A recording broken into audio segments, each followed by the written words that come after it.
मराठा आंदोलक रमेश केरे पाटील सध्या बोलतायत, आपण थेट जाऊयात. त्यांनी स्पष्ट करा.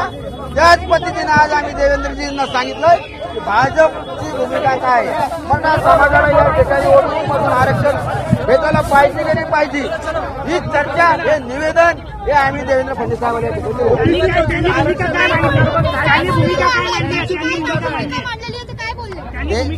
देवेंद्रजी म्हणे आमची भूमिका या ठिकाणी मी पत्रकार बांधवांसमोर या ठिकाणी स्पष्ट करतो की पुन्हा आपल्या सर्वांच्या माध्यमातून मागणी करत आहे. जोपर्यंत हे सर्व पक्षीय नेते एकत्रित येत नाही आणि जाहीर करत नाही की मराठा समाजाला या ठिकाणी ओबीसी मधून आरक्षण द्यावं, म्हणून आज या मराठा आरक्षणाचा फक्त राजकीय फायदा या ठिकाणी उचलला जातोय.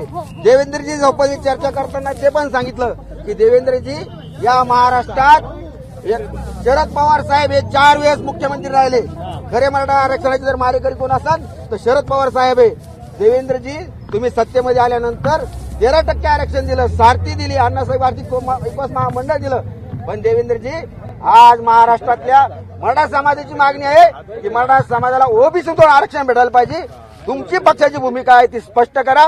त्यांनी मला या ठिकाणी सांगितलं की मी मीडिया समोर काय बोलायचं ते भाजपची काय भूमिका आहे ती या ठिकाणी मी स्पष्ट करतो.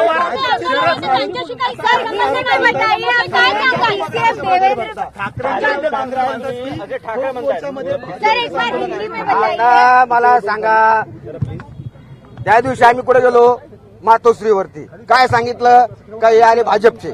आता आम्ही कोणाकडे आलो, देवेंद्रजींकडे, उद्या जाणार एकनाथ शिंदे साहेबांकडे. आमच्या या आंदोलनाचा शेवट शरद पवार यांच्या घरावर होणार आहे.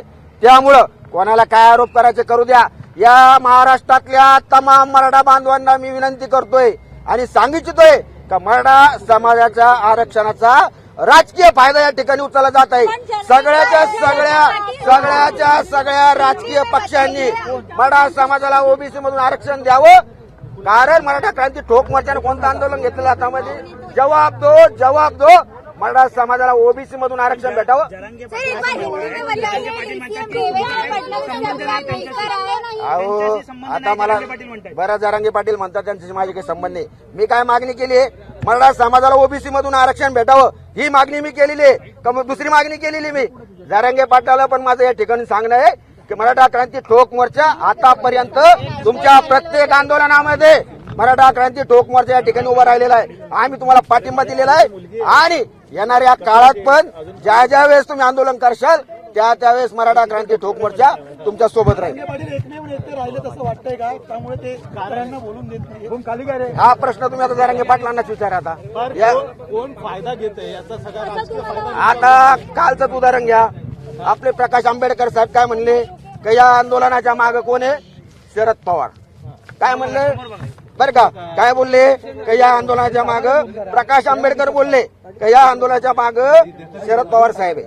बरं का, मातोश्रीवर आम्ही आंदोलन करायला गेलो, अंबादास दानवे काय म्हणले की यांच्या पाठीमागे भाजप आहे. आता आम्ही भाजपचे आंदोलन करायला आलो. आता भाजपचे लोक काय म्हणतील की यांच्या पाठीमागे शरद पवार आणि उद्धव ठाकरे. अरे सगळ्या पक्षांनी एकत्रित या आणि मराठा समाजाला ओबीसी मधून आरक्षण द्या ही भूमिका घेऊन मराठा क्रांती ठोक मोर्चा चाललेला आहे.